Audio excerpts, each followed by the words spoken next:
Good morning, children. How are you all? I'm seeing you all after a long time. Yes? Okay. So today we are going to start a new chapter in science. Chapter 10, Force, Work and Energy. Chapter 10, Force, Work and Energy. Now, you all must have learned in your previous class that we all need energy. Yes? We get energy in the form of food that we eat. Yes? Plants produce energy for us. They produce food for us. We eat it and then we also get energy. And energy is required to do work, for growth and for various other things. Here in this chapter, we are going to learn few more terms which are related to energy. They are force and work.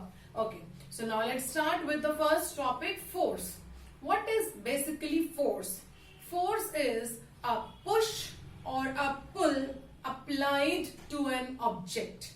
A push or a pull. Like suppose I take this duster and I push it. I am applying force on it. Yes, I am pushing it. When I pull it back towards myself, that means again I am applying force. So basically pushes and pulls are termed as force. Okay, when you keep your books in your bag, that means you are pushing the books in the bag.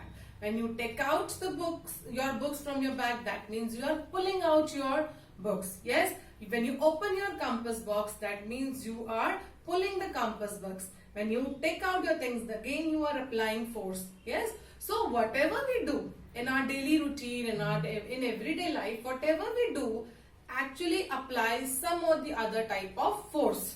Okay, either some push or some pull, some or the other type of force is applied to do work. Okay, then only the work is done. So a push or a pull applied to an object is called a force. It's called the force. Now, what are basically the types of force? Okay, before this types of force, quickly I will tell you the effects of force. What happens when we apply force on something? Okay, a force actually can do many things. Yes, first of all, it can make an object move. Like suppose, can you see this ball? Yes, right now it is kept here. It's not moving, it's still. But if I apply a little force on this ball, what will happen? It will start moving. That means a force can make an object move. Yes? Okay. Now, it can also slow down or stop an object. Like suppose, I push this ball, it's moving. But if I stop it with my hand, I have applied force and I have stopped it. I have slowed it down and then I have stopped it. So that means a force can slow down an object or also it can stop a moving object. Yes? Now, one more thing.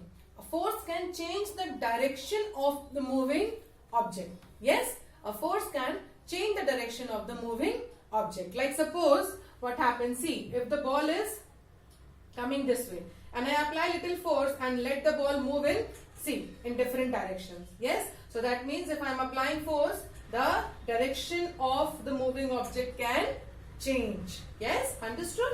Now, the last one is a force can also change the shape of an object. Of course, not of a very solid object. I cannot change the shape of this ball permanently. But suppose this sponge, this is a solid object, but if I apply force on it, I can change the shape of this object temporarily, not permanently.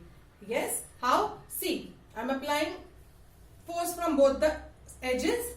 Now can you see the shape of the sponge has changed? Just because I am applying force. As soon as I relieve it, I pull my hands back, again the thing will come back to its original shape. That means a force can change the shape of an object, even permanently. Like you must have seen your mama kneading flour at home.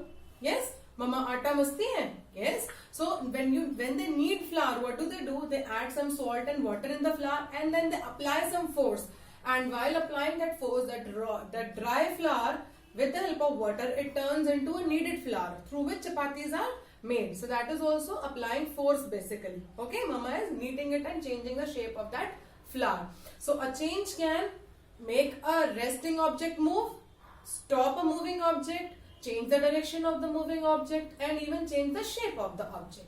Okay, so these are the things which we can do with the help of force. Now, in the next video, I will explain you about the types of forces.